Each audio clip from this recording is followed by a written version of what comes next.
How to and how we report PR activities and results. Strategic communication requires consistent evaluation. Axia Public Relations reports progress each week, month, quarter, and year, because regular communication assures our clients that we're actively developing results for them. Weekly PR activities report, audience, agency point of contact, and potentially their manager too.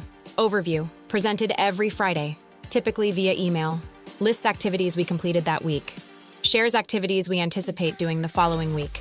Activities, things we do to plan and produce communication. Examples include researching, planning, designing, writing, copy editing, reviewing, ideation sessions, and other actions to prepare and complete communication.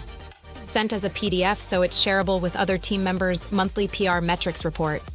Audience PR and marketing department leaders. Overview, presented at the end of each month, typically via a screen share session, phone call, or in-person meeting. Typically includes activities and outputs. Outputs, content, materials, and messages we distributed publicly and the extent to which the target audiences received those messages.